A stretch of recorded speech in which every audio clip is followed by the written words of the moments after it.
Just take more time. Like, okay, take more time. Just keep talking to the It's a standard. Good power pose. It's a fine line between power pose and dab. Oh my god.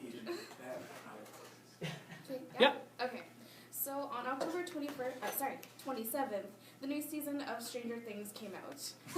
But me being the person I am, I didn't really care about it. But I have this one friend who just won't shut up about it. So, like, she keeps talking about how the season was, and, like, she came to me the day after, and she was like, Robin, did you watch the new season? It was really, really good. It made me cry at the end. I'm like, no.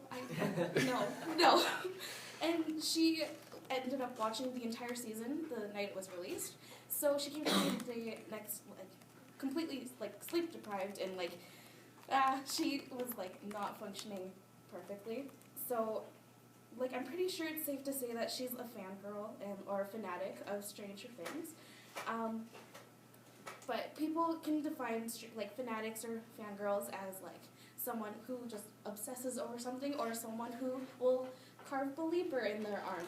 So, from what I've seen in the past, fanatics are, like, groups of people that will talk about, like, a certain, like, series or, like, a band or, like, a celebrity and just, like, completely obsess over them. According to a psychologist, Jeff Radisik from Muhlenberg College, he says that humans are built to become deeply connected to outside entities. The brain is a metabolic system that functions as the reinforcement of a circuit between the opioideric system, which controls what we like, and the dopaminic system, which controls what we want. So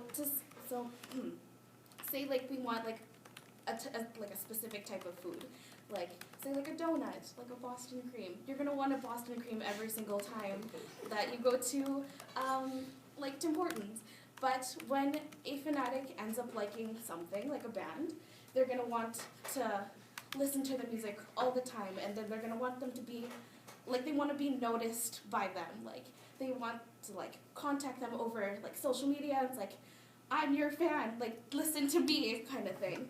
So then, okay, I guess this is kind of why the reason my friend didn't really get any sleep when Stranger Things came out, because she couldn't get, like, she would start watching it and she wouldn't get enough of it, and like she would just keep watching and watching, but it didn't really explain why she wouldn't stop talking to me about it.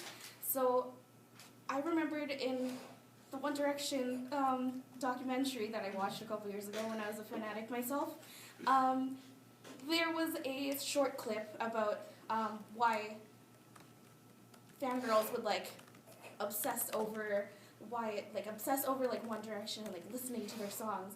So to sum it up, basically he said that in our brain we have dopamine. Dopamine is a neurotransmitter that triggers